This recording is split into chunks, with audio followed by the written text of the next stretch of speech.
Hey there, friends. Gord's Poetry Show, number 77. I think we're going to call this Falling into Winter, because it's like almost there. Of course, this is Canada, and you may be in Australia, where you're like sliding into summer.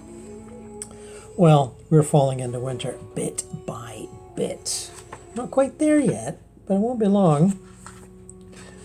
A lot of fun, new and not so new poetry books. The language of poetry. It's the description of its own world. It's a dialogue between poets. It's a world unto itself. And quite often I like to step in and be one of the participants. Darrell from Hamilton, Ontario. After Hours. This book's about, 4 or 5 years old. A blue jay died on my balcony, and that was it. How much of this world, its comings and goings, flicker and fade unnoticed, unremarked upon, it scared me. I stayed up watching infomercials. Chocolate pasta makers, cancer cures, magic blenders. Jupiter and Saturn collided and we didn't even look up. Just watched the highlights on TV and passed the popcorn. That was the last straw. I stole a truck, I changed my name. I hoped it would help, but nobody even blinked an eye. You said, who cares, turn up the volume. But the world is not an illusion, Kathy, you are. They're replacing the mysteries with generic replicas, halos of fire with styrofoam rings, fathers and friends with B-move bit players. I recognize this guy from a Disney Sunday night movie. What was I, 6? Odd to be so moved by a haunted lighthouse, the whisper of buried treasure. Odd the things you never forget, clutching at words and names and priceless things on a planet gone plastic. A planet gone plastic. Indeed, Darrell. And we'll be, I interviewed him, a year or so ago, but I'm a little slouchy at getting the poems out, so I apologize for that. But there'll be more, you bet. Now, I just discovered Deborah-Anne Tunney this past fall, and this poetry book is about reactions and thoughts and meditations on various Alfred Hitchcock movies. The whole book. Published by McGill Queens this year, and a fine little volume it is. Watching Vertigo. I understand that evening out the rear view window of the De Soto, the bridge distant over his shoulder. I understand the silence of his car as he followed her into cemeteries, alleyways, bars, where ice jingled in tall glasses. Stars would sound like that, if stars sounded. The crystal ice of her voice, the isolated point of sound of her heel on concrete, the echo past the guards and priests reverberating out to a fateful San Francisco sky. I know what it means. The fabric of his longing, the unfurling of waves pulling him out like the moon pulls him free of his wrong yearnings, past the crags into an eternity of blue and loss.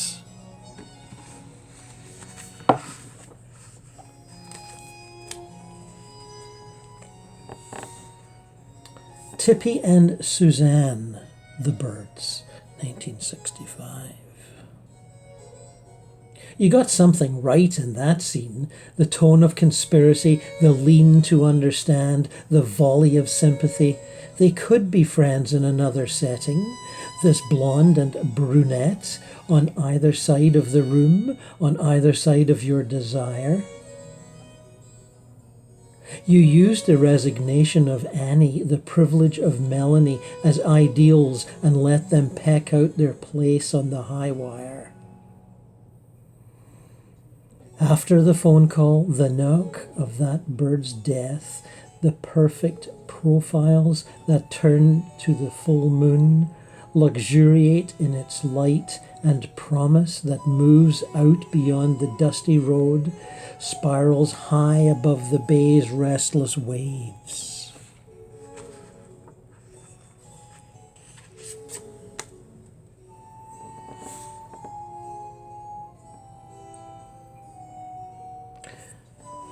Madeline, dear Madeline. The first time he saw her, she was leaving the rococo room on her husband's arm, the simple sweep of her pearly hair, her grey eyes looking beyond him. He sat at the bar with his back to the room, his sideways glance, his hand around the glass of whiskey, the music swelling behind her. The first time he saw her, something shattered, so that her gliding past him like a yacht in sunlight was really his life draining away from him, was really the moment when all he believed became bleached into pain, caught in a graveyard of loose light, a pierce to his unyielding, unknowable heart. Deborah-Anne Tunney, a different wolf.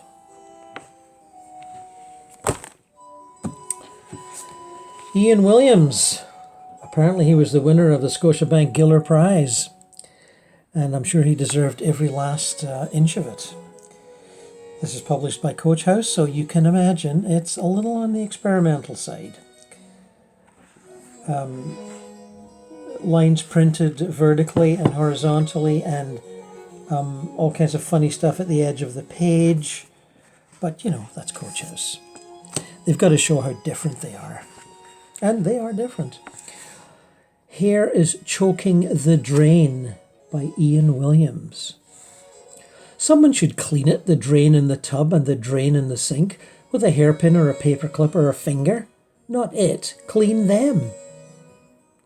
My friend in Africa has a cleaning lady. They are both black. He tidies up a little before she arrives. Not too much, not to repeat myself. They are both black. Just a little. Because, shall I go on? And he doesn't ask her to fold his laundry because his underwear, something about touching his. He told me, but I forget, that he came home one afternoon and found her taking a shower in his. It goes without saying, yet, in his bathroom, there's no hot water where she lives, and she's been drinking his bottled water. There's that.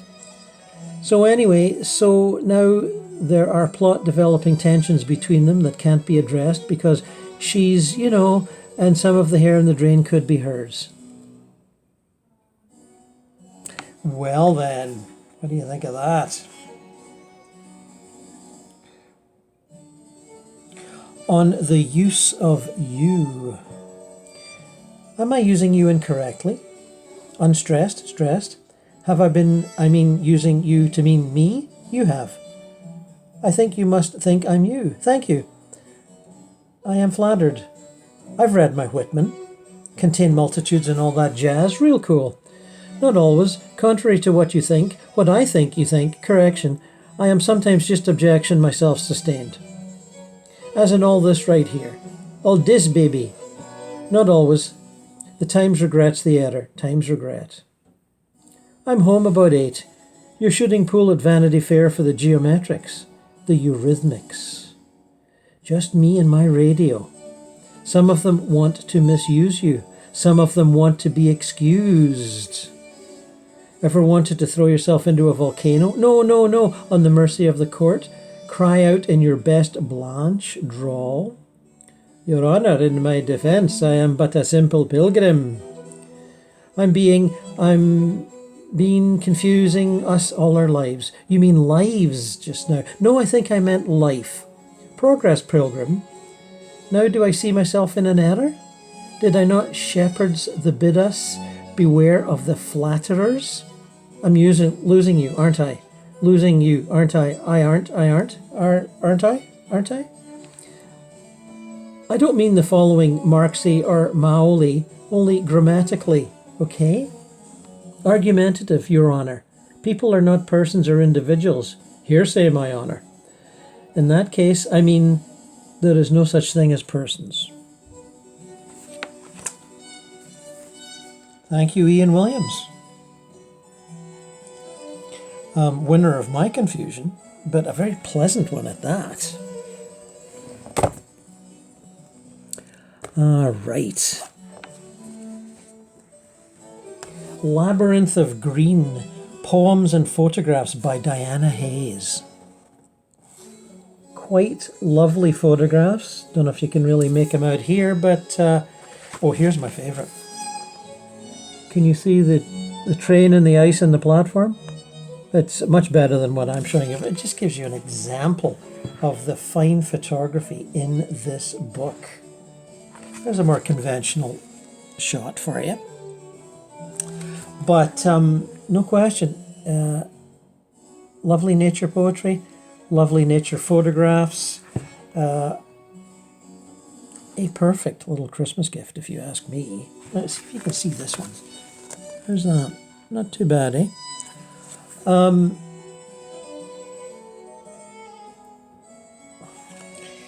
I should read some of the poetry because it's awfully good.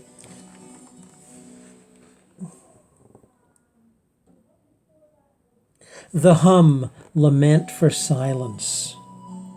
How many times do you wake in the night asking the knock its name? Who calls at 3 a.m. only to wish you a good sleep? And what about your ears? Can they transmute sine waves in favor of the heartbeat and exhalations, while the subharmonic hum pulls up its chains, refusing to share the road, demands antennae from sticks and even stones? Broadbands dance with spoons in every drawer, not to mention your bed. Sing the last encore and demand more air. Time, travel, in cheap, invisible ribbons, make percussion out of the hollow and limelight. Your cochlea translates acoustics out of nothing but lack of sleep. Oh, that effusive silence that courted you without words, embodied what you already knew. Trick your ears with tympanic songs for the moon. Take a deep breath that finds you knowing nothing else will fit. Don't wait until you are deaf to remember.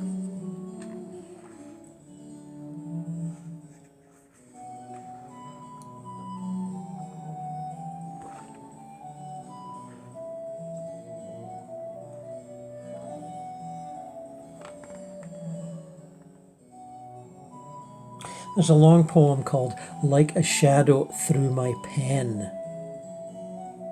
I'd like to read part 2 of, I think, 5 or 6 parts. The Falling. I sat on the edge of the forest that arid afternoon. 2 juvenile hawks circling the alpine curve, barely visible to alert us in their swirling. There is no point asking the questions when all color disappears from the biome, when even the slightest movement is lost for gray. Absence of light or sun's eclipse. Blessed by morning's twilight hues, they paled to charcoal by midday. Birds in every direction, flying echelons, to signify this passage, asking all or nothing.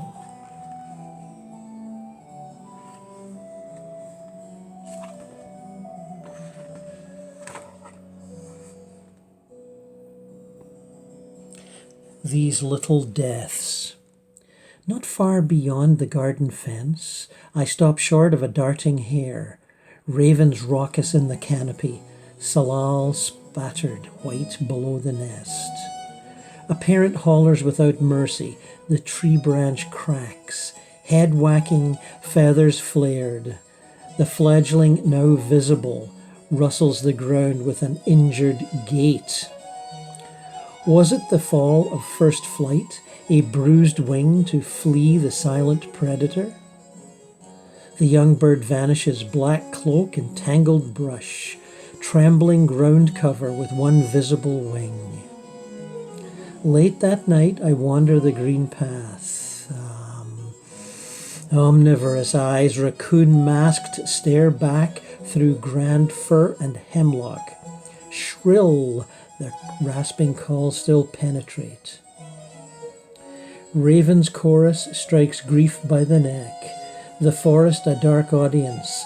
These little deaths I witness, forensics scattered everywhere.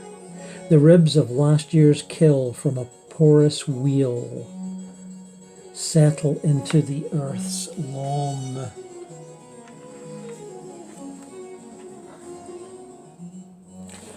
Diana Hayes. Thanks, Diana. Lovely book. Thanks to the press that produced Labyrinth of Green, Plum Leaf Press. Beautiful book. Buy it for someone. Buy it for several people. John Steffler, And Yet, his latest from McClelland and Stewart. We've read several John Stefflers in the past, and we will read them again. Late in the day, Something Still Missing.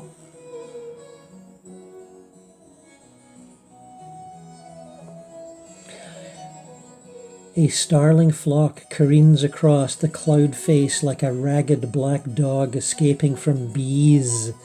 Balks, piles up into a tighter and tighter lung and coughs itself into a black plume, hitting a wind wall, warping into a vortex, a tight-stemmed funnel vanishing down some sky drain over the hill.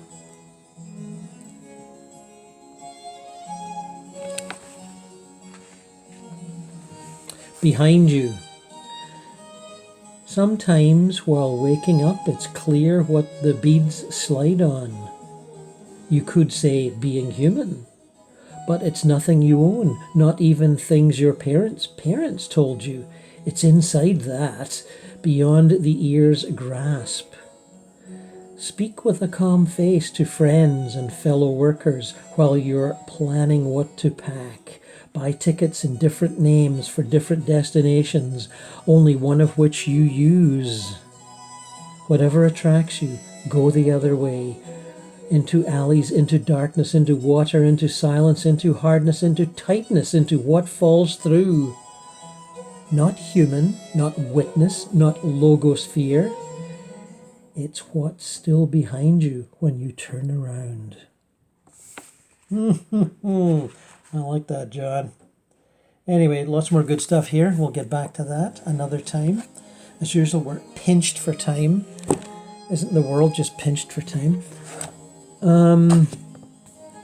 Anthology, Best Canadian Poetry 2020, edited by Marilyn Dumont. Lots of great stuff here. I've picked out one or two. Yes.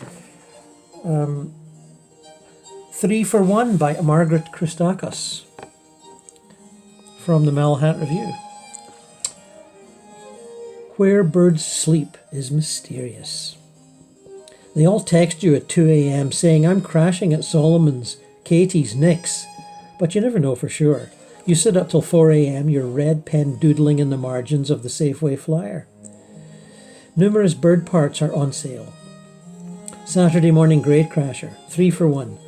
Boneless, skinless, free range, you note birth and death dates of all the cousins, how much you e-transferred yesterday on utilities, chiseled birthday lists, why not plan ahead? Toys R Us, shuttering its gym-sized outlets, go online. Used to be easy. Order medieval executioner, half-turtle swashbuckler, lampshade tie-dye kit. Lampshade tie-dye kit, that's great, I love it. Sip cold mint tea. Sort which one is Solomon. What corner? Katie who? West or East End? Nick? Do birds sleep inside tree trunks? Ball up under leaf clusters? Tremble in a flock of dark fists, shapes on the softball field? Frozen giblets. Stilled hearts. Your red nib circles all the times. Fresh is set in italic capitals. Why doesn't anyone have a clue about where the birds flop? It's -22. From midnight to 5 a.m., they could be stashed anywhere, anywhere at all.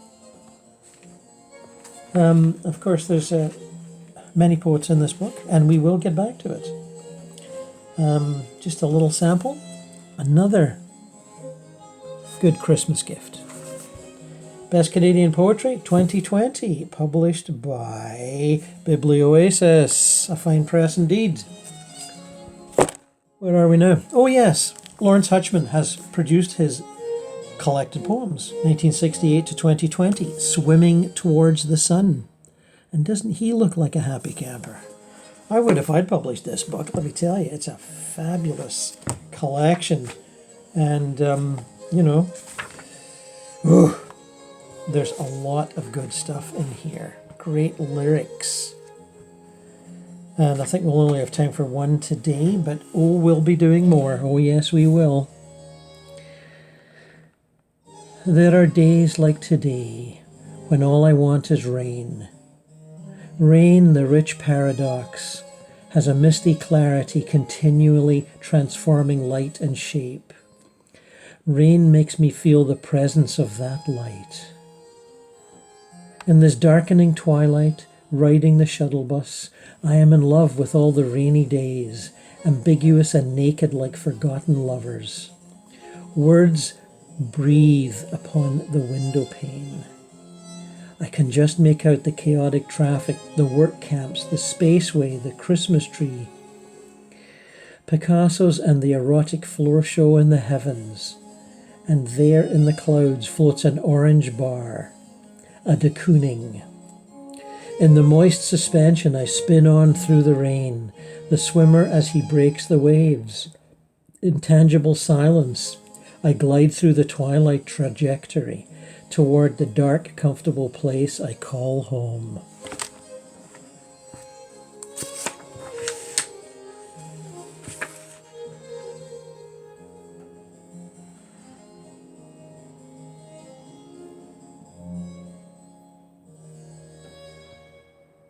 Mountain Walk. Behind me the lovers sit in their relic cars as I stand above the shoal, listening to the surf break over subterranean life. On this primordial shore, the land slowly rises from the dolphin blue and amphibians crawl through the snowy tide. Wind sweeps through the tentacles of this coral sea among intimate lost voices. Through the blurred pines I climb toward the peak of lights, the 4 moons of Jupiter. Rain pellets crack the snow in unknown codes. I look for signs, try to humanize this landscape with words, but there is only the wind speaking in dumb tones. The black branches are twisted girders, melted iron, torn cables. And the trees, what are they? Wounded soldiers speaking of their deaths, shamans chanting their prophecies. The path leads to a lifeless arena, an empty proscenium. No stairs, a flagless pole, outspread tablets I cannot decipher, a row of empty tripods. Eerie light hovers over frozen cairns, hulks. Down in the mist, an aqueous eye stares at me. The wind whines through the red earth. Thank you, Laurence. Swimming toward the sun. Happily swimming towards the sun, I might add. I'd like to finish with this great, I think 4-year-old book of haikus, classic Japanese short poems by 4 rather famous authors, and the book is bound in the traditional style. See the pages folded over like that? I mean, it's really quite lovely. Let me try that again. And, Busan, Basho, Issa. I'm saying that all wrong, but, I'm English. I mean, I'm Scottish. I mean, I'm something like that, but I'm not Japanese. Anyway, Issa. 3 coins for a glimpse of mist through the telescope.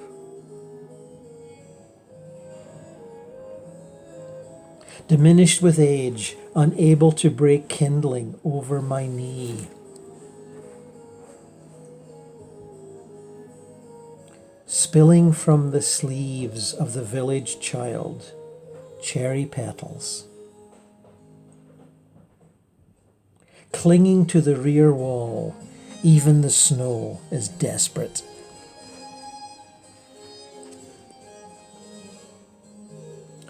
All that remains is the break of dawn in white plum blossoms. Gentle spring rain, walking lost in conversation, straw cloak and umbrella.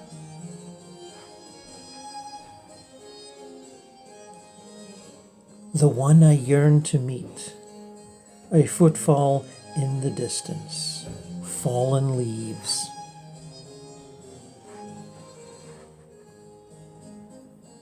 Such joy in watching my fair-faced child through the small mosquito net. The keen chill of my late wife's comb underfoot in the bedroom. Haiku. Found this on sale at Indigo. It's a lovely book. A pleasure to hold and behold.